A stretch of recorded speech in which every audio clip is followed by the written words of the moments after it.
Hey y'all, this is Church of Caboose, and I decided to give you guys a video that has some more information on the Menagerie, how you, those different rune combinations of what goes with what, so you can get whatever it is you're trying to get, which is about as specific as you can be right now. But anyway, so here we go. There will be a link for a website that I found when I was looking up some stuff that has every single combination imaginable that I found to be incredibly nifty, because as you can see, I have now managed to get all Menagerie weapons and armor in pursuit of this triumph for completing a run of the Menagerie while wearing all the opulent gear, which unfortunately means all the gear from the Menagerie, not just from Callus themed. So the website is going to be super duper nifty because it'll tell you all the things about what runes go with what, so you can get armors and then whatever masterwork roles you might want to have. You prefer for weapons things like range, and there's runes you can put in that give you range, as well as handling and stability and reload. So I really hope you guys appreciate this video and that it's helpful. It will also go over how you can upgrade your chalice and different ways of getting the runes. As well in this. If you find anything nifty, please click that like button. And anyways, let's get on into this.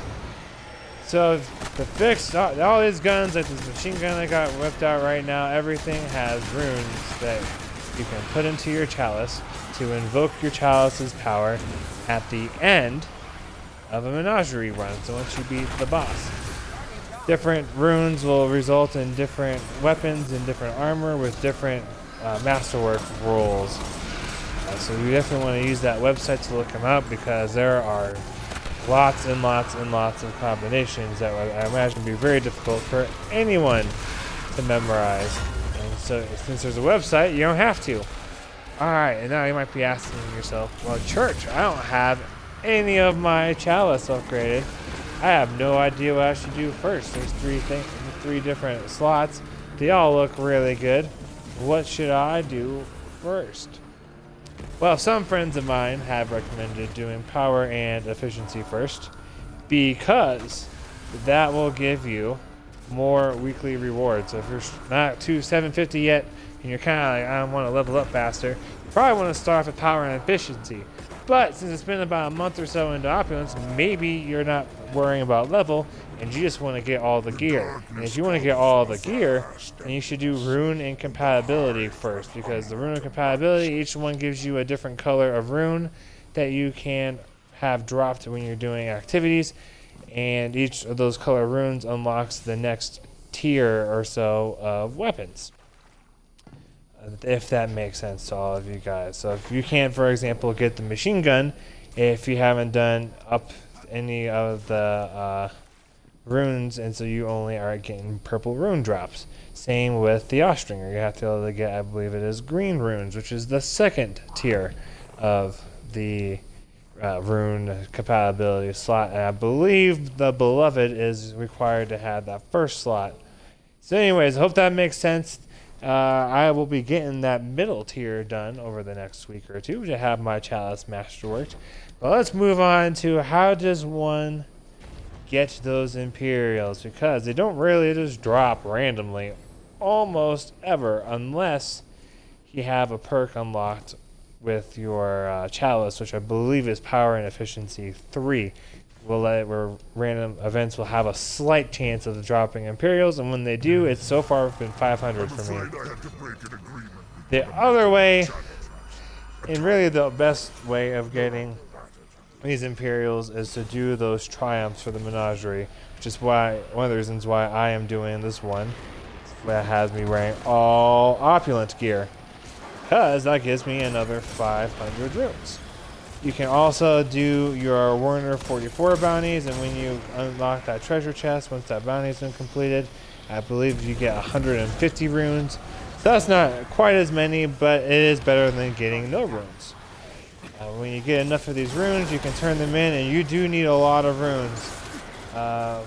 Some of the third slots require having 8,000 that you can submit. Most of them, you need at least 2,500 to get that first little slot unlocked. And a lot of the triumphs aren't super challenging, but they can be if you're doing it without a full or a mostly full fire team in the Menagerie. Because we're doing right now with myself and my 2 clan mates. There's 3 of us, and so we've been kind of hoping to maybe get some of these triumphs randomly done. And it's pretty interesting to pull off when the other people that you're playing with either don't know what you're trying to do, or maybe don't need and therefore they don't care about getting those things done. It can just take a little bit longer. And so I would suggest hopping on LFG, using your clan mates if you are in a clan. If you're not in a clan, you could hop on the Bungie Companion app and just search for clans and request to join any of them. That can be a little interesting to try and do, because you never know, if you're not someone who plays a whole lot, you might have requested to join a clan that requires their people to do certain levels of activities, or there might be like a PvP clan and you're more of a PvE person, or vice versa. And so you go on just hopping and just asking to join random clans can be a little interesting. But that is one way to try and have more people to play with. The best way would be just to hop on that Xbox LFG looking for a group and just make a post being like, hey, I want to work on grinding out Menagerie triumphs, let's get those Imperials, and then seeing what happens. Odds are you'll get someone that wants to do it with you. So that's how I would approach getting those Imperials. I really hope that this information is helpful to those of you that are watching. I really hope that website is a huge help in you being able to get the things that you want to get out of the Menagerie. Because I'm sure at least a handful of you anyways want to get everything and anything that you can get out of the Menagerie. Or maybe you're looking for that god roll and you want to know what you got to put in to have a better shot at getting that god roll that you're going after. So anyways, thank you guys all so much for watching. You're fantastic. Have a great day. And I'm just going to end by just showing you real quick what the armor looks like on Titan. I think is just the coolest looking thing ever. This armor, I almost like it more than the raid armor so far.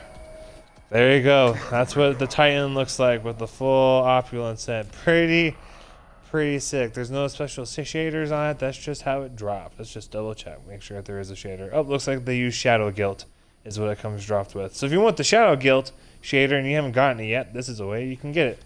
All right, guys. Thank you all so much for watching. Have a great day and happy grinding.